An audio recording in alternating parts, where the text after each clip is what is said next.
Friends, welcome to the Ransomed Heart Podcast. Tuning in to actually part 2 of a conversation with Alex and Sam and Blaine, John here. We're back, all of us from different places, bow hunting elk in Colorado this last week. But as I explained, this is not a hunting podcast. We are discovering things out there that are immensely relevant to wholeheartedness and to our hour and to the things that souls are enduring right now in what we would call normal life, that we just kind of want to share and say, hey, guess what we just discovered, folks? And here's what we're learning. So that's the spirit of this. And if you haven't listened to part 1, you might want to do that and pick up here with part 2.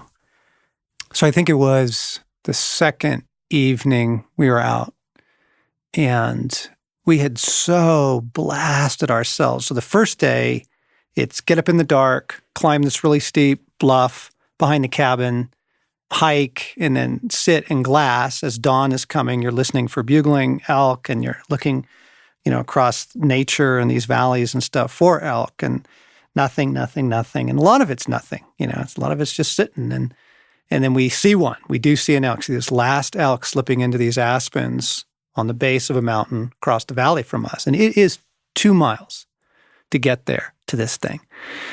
And so the next 4 hours is this incredibly exhausting story of getting there and getting through the woods and getting really close and having this incredible encounter and the wind shifting on it and blowing us. And anyway, the whole day ends up being exhilarating and exhausting.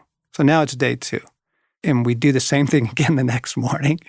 And we are really exhausted. And so I said to Blaine and I, who were hunting this last weekend, and I said, we need a recovery evening. Like, we can't do that to ourselves. If we do that again, our Saturday and Sunday are gone. We might as well just go home now because we will be blown out. So we got a time out, recovery evening. So we chose a simpler hunt where we could kind of drive to this trailhead, and it was a fairly easy walk in, and we're just going to go be in the woods. And it starts raining. And the aspens are golden. And the sun is going down. It's raining over this valley. And 2 things are taking place. Objectively, what is taking place out there, I took a video of to show Stacy because it was so beautiful. It's almost heart-aching how beautiful it is. But internally, I am so irritated because it's raining. And this was not the plan.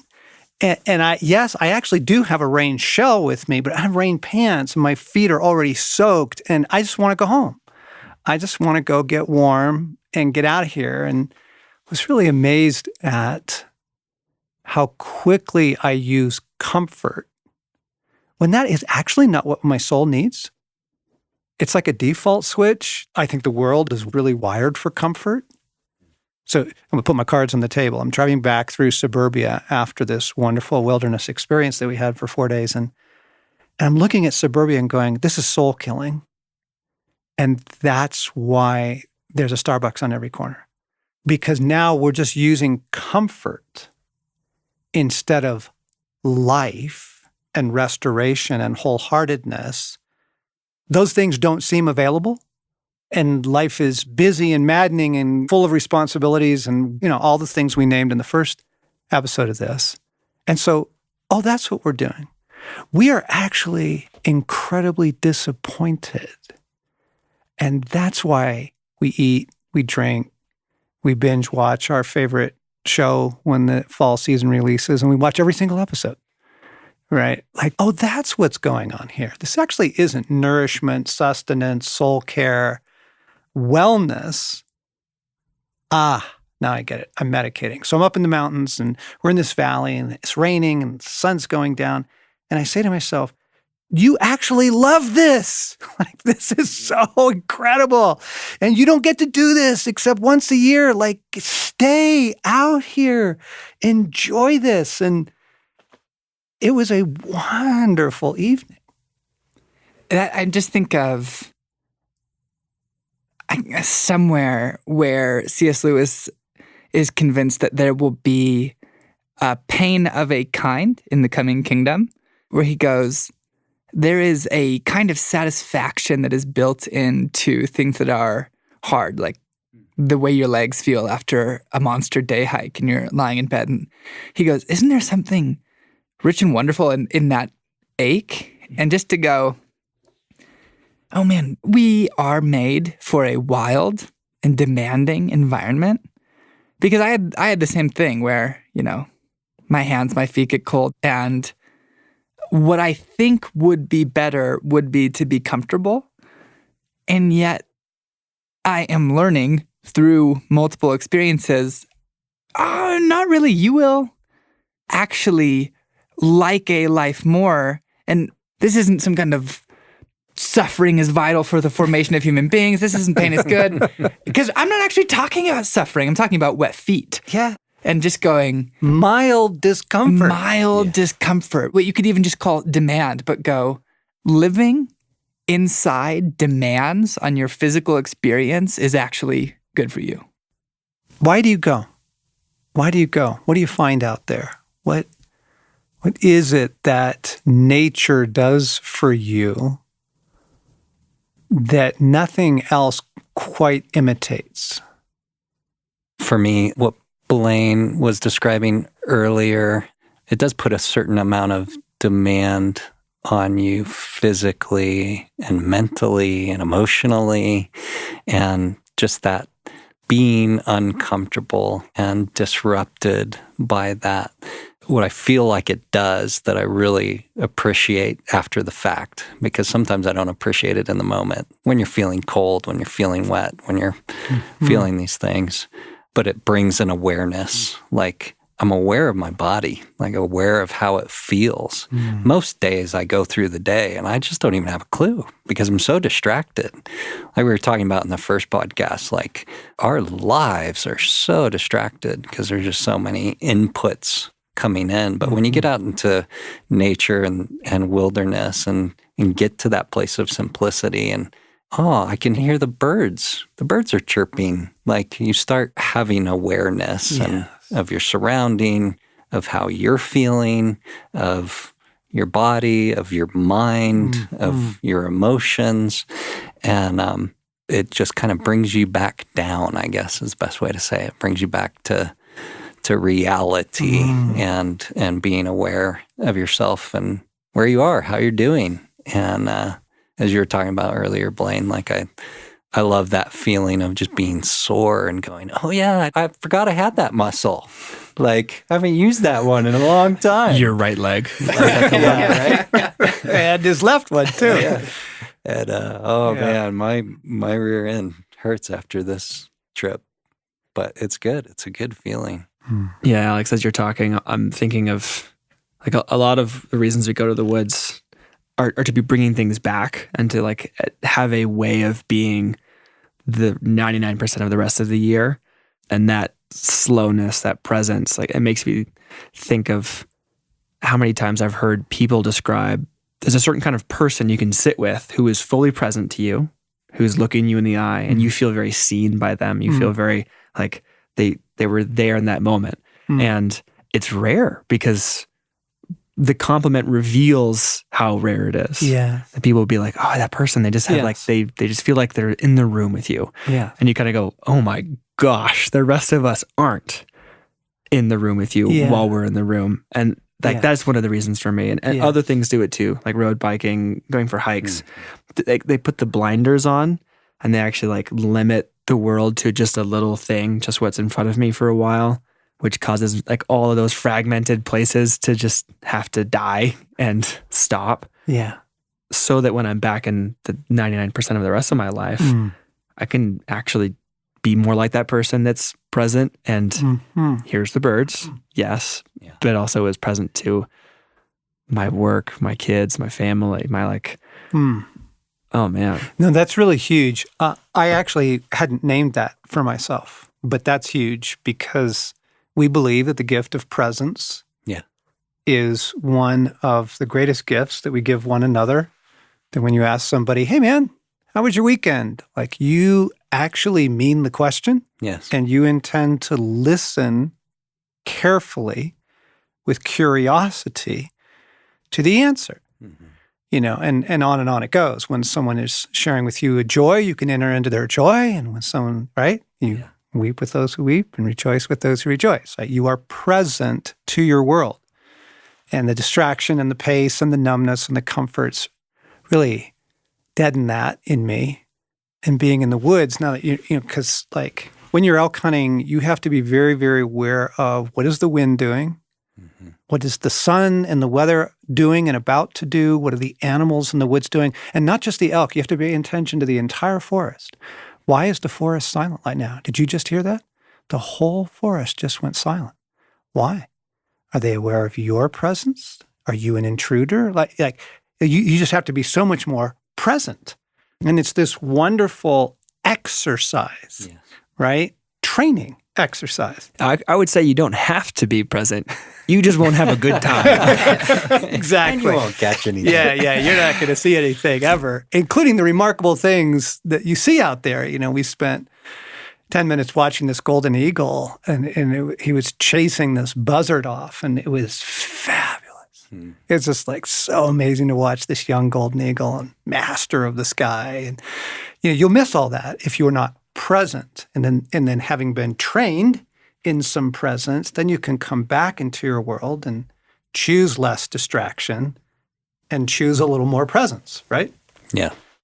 One of my favorite times during this trip was when we were up glassing. I think I was describing that in the first podcast, but we were up glassing this hillside, and there were just a couple of moments where like I felt so present and just closed my eyes and the sun's right there, like right on my face. And we had some pretty terrible winds during the trip. Gosh. But we were too, it was howling. Yeah. Oh man, we had some crazy nights with that. But this was a moment of like light winds. And so to just close my eyes and feel the sun on my face and feel the wind blow over my face. And the fruit of that was, and I didn't put it together till we were having this conversation right now, but this morning I took a little bit of extra time at home because Mel and I had not connected since I got back. And we're sitting around the kitchen island and had this beautiful conversation. And it was similar to the pause of like, soak in the sun. And I just soaked in my wife for a little bit of what's going on with her. And I was present to her. And I think I would have missed that had I not been in a soul space from having been on the hunt of being a little more present, being a little more attuned to, I want to know what's going on with her. I want to feel what's happening with this woman I love and cherish. And so. Yeah. Okay, the breeze thing, the breeze on your face. Yeah. Okay, can I ask you guys, do you, those moments where you're dialed in, presence of God, still enough inside that this is not this entire chatter universe inside of you, that's quieter, and there's a good moment with God. And it might be an exchange, or, you might be singing softly or with something. So there's some good moment. I love you, God. And the breeze at that moment shifts and just washes your face. You just get caressed. Have you had those? Oh, yeah. Those are exquisite moments. Yeah. Very simple. Yeah. Very wonderful. Only available if I have calmed and quieted my soul. So transitions. Here's a little shout out, listeners. I wrote a book about these things, and it's coming out in February. And one of the graces that I'm trying to restore to our lives, very simple things that are available to us, it's just the grace of transition, allowing transition from one thing to the next. Because one of the things that's so brutal on the soul in the modern world is we literally expect people to go from a tender moment comforting their child who's off, to school in the morning and isn't feeling good about that. But the next one, you are in your car on your phone with your insurance agent in an angry negotiation about, a settlement, but you've got to set that call down because your sister's calling and needs to talk to you about your mom and dad's memory care unit, and like the multiple gear changes that we consider absolutely normal and that we force our soul through in a day. And then it's lunch with a friend and somebody you really enjoy, and it's laughter and stuff, but then you walk back in the building and now it's crisis and crisis management, and the adrenaline and the cortisol's back up. And you see what I'm saying? Yeah. Like these multiple gear changes in a single day that we consider to be normal are brutal on the human soul. And quite often, we just simply don't allow ourselves transition. So talk to me about coming back. You're in the woods, you've settled down, there's been nature, there's been beauty, there's been God. There's been discomfort and irritation and unsettledness, all of it, But you got some soul care. You received some goodness through the experience, and you are coming back into your world. Describe that. Seamless. So easy. So good.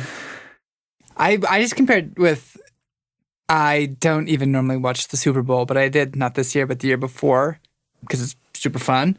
But if you don't watch a lot of broadcast television and then you watch the Super Bowl and you get hit with, this is what television is, this is what advertising is, and you're just being thrown into the ice cold water of, wow, this is insane, intolerable. The worst moment of coming back from hunting is we're usually out of food, or we need gas and we have to stop at a gas station or a restaurant or a grocery store. And there's just this inevitable, immediate, this swift entrance into, this is what's normal. This is the kind of music people expect to be playing in here. These are the kinds of conversations you expect to overhear. These are the kind of expressions that are normal to see on human faces. That's actually one of the worst parts, is going in and just seeing how utterly emaciated the selves of these people are, going, oh my gosh, you don't look like an elk. Not just in sort of the physiological sense. The elk is doing what it's made to do. Something else has happened to you that feels violent. Mm-hmm. We made the same mistake coming back from our trip. Of course, you come out of the woods and you're like, I need some good food, right? I'm ravenous. I'm done with nuts and berries. Yeah, I'm ready to eat something other than trail mix.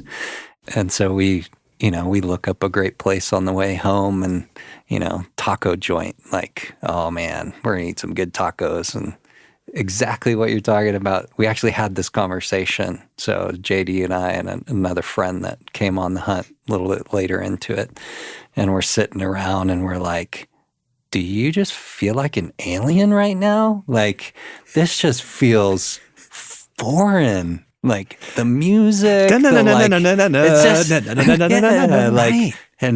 everybody's so, it doesn't actually look like humanity. Yes. Something's gone wrong, as you're saying. Yeah. What we consider normal is really rather shocking. Yep. When you've been able to detox a little bit from it. And I mean, we're talking 4 days, gang. This is like a little bit of detox.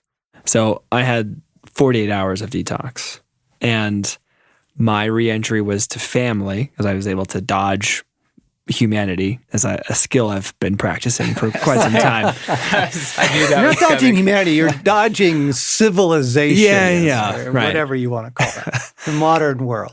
Here's what I was aware of. I got back, and the first thing out of my mouth was, I need more. I need more space. I need more.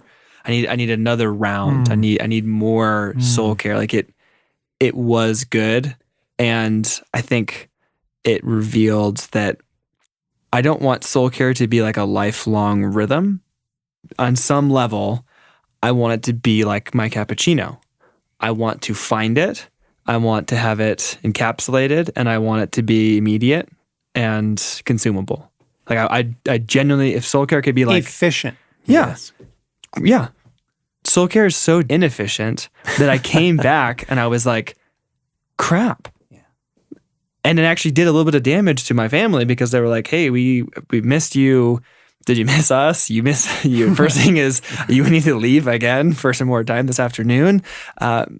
We've been kind of like sacrificing for you to go. Yeah. And can't you be like strut through the door like, here I am, back up to 100%. I am all topped off. I was like, well, I think if that was the goal, maybe it was a mistake because it revealed that I need more. Yeah. It revealed that there's more work to be done. And it revealed that like, I want the efficient soul care. Where is that? Who's selling that? I know it's not alcohol, but I'm pretty sure we would make gajillions. It's caffeine. I keep looking. It's something. Right. Oh, buddy, mercy too. Like to look at the stage of life that you're in. Yeah. The little kids. You've got a lot. So 48 hours, of course. Buddy, you need more than that. Yeah. But okay, wait. When you guys, Dad and Alex, and you came back, different season, did you walk back to the door? You're like, yep, I'm all good till next year. I don't need anything. I don't need any other soul care. I'm all good. Oh, not till next year. Heck no. Yeah, this was your second bow hunt of the season. So clearly you came back 2 weeks ago extra. and you were,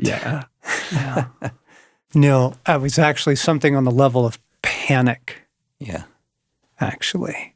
The transition, so it's a 4-hour drive or it's a 4.5 to 5-hour drive if you take this other road. And we quickly looked at, Google Maps, Denver traffic, the aspens are changing, and everybody from Denver apparently knew that. It's a Colorado holiday. Yeah, it's a Colorado thing. And so everybody was out to see the fall colors, and the, Google Map thing was red all the way back to Denver. But we had been praying about transition. Like as soon as we pulled out of the woods, I said, Jesus, help, give us transition. So here's the idea, just asking for the grace of transition. As I leave this stressful meeting and before I walk in the door at home, I ask for the grace of transition. Just some moments, just to allow your soul to make the gear shifts, right? And so we prayed. And we got out Google Maps, and it turns out the rural road that's normally longer was the same length because of traffic. I'm like, oh, I'll take length over traffic. Yep. Like, it would not be good for the soul right now to just throw ourselves back into Denver traffic. And so we're going to take the longer route home, which right now is the same amount of time because of the traffic. And it was a kind of transition. There was a graciousness to it. There was okay, here we go. Even walking into Chipotle to get burritos, which was the shocking thing that Blaine was talking about in civilization and people's taken out faces. And I almost ran out the door. It was so shockingly different than the beauty that we had just been in. But I'm like, but even this, I'm not in the emergency room. Mm-hmm. I need steps and kindness. And so today I am paying for soul care by digging out the extra 4 days of email. And I had done about an hour and 15 minutes of it. And I was enjoying it. I was back. I was present. These are people I love for the most part or things I care about. But then about an hour and 15 minutes, I could tell I wasn't doing well. And YouTube had just thrown me the ad for another elk hunting video because it knew I had been watching them. And here's the choice. Will I even be kind enough to myself to just stop for a moment? Or will I keep blasting email for 2 more hours?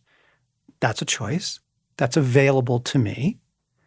And then what will I use that 7 minutes for? Will I watch videos?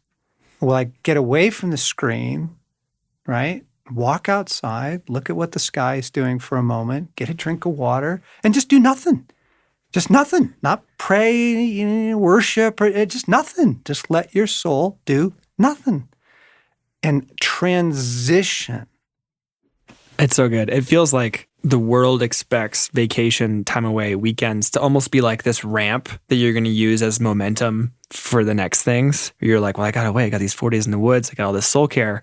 Therefore, now I can run twice as fast for a season. Yep. But I'm actually over here grinning at how inefficient you become after doing something like this because you're like, I don't care about your efficiency. I realize the cost of it. And if I'm going to maintain this pursuit of soul care, that means instead of mowing my yard, I'm going to lay a blanket out and lie in the sun, even if it totally irritates my wife. And we're talking for 15 Somebody minutes. else, totally random example. It wasn't me. 15 Right? minutes. We're not saying these are attainable graces. Yeah.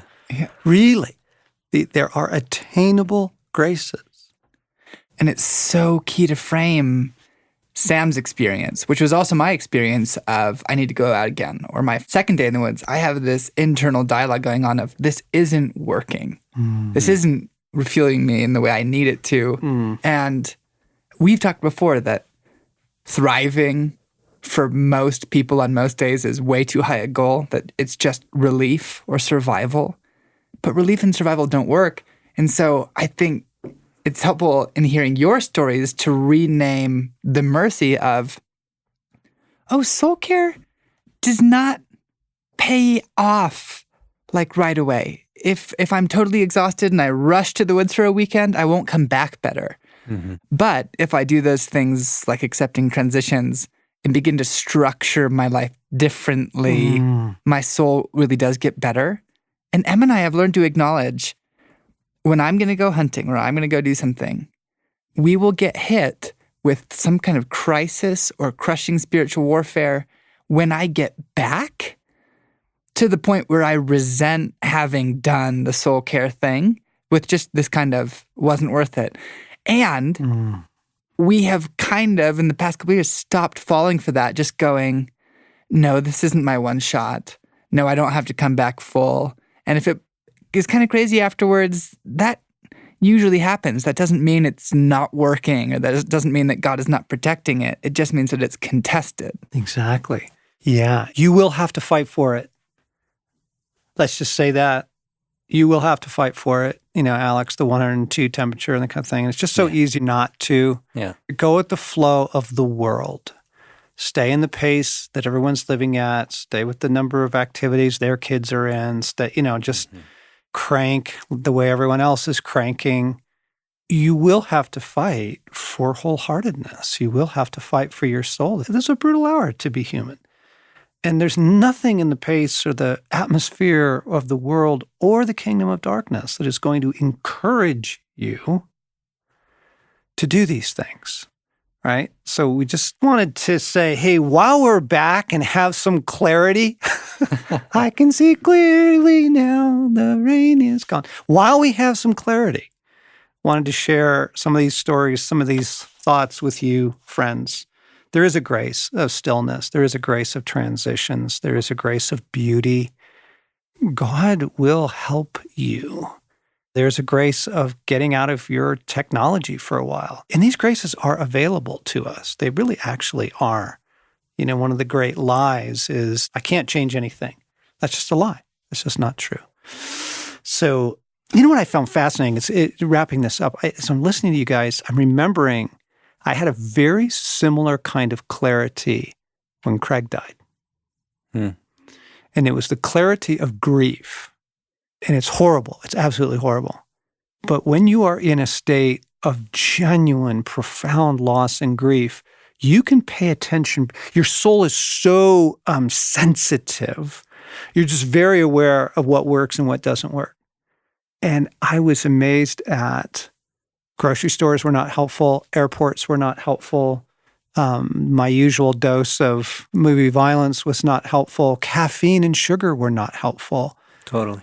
And I went, holy cow. Like, I know I'm in a heightened state of awareness right now, but the things I'm listening to you are the things that make up most of my, quote, comforts. Yes.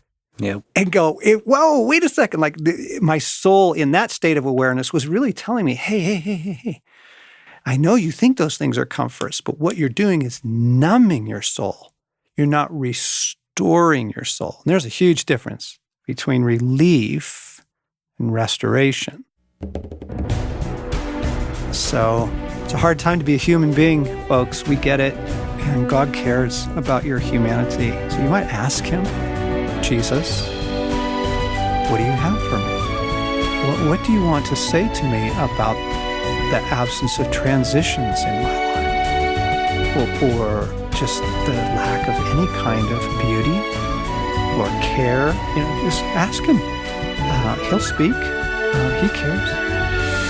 Hope you found something in this helpful second part of a two-part series with Alex Burton and Sam and Blaine Eldridge, John here, and you've been listening to the Ransomed Heart Podcast.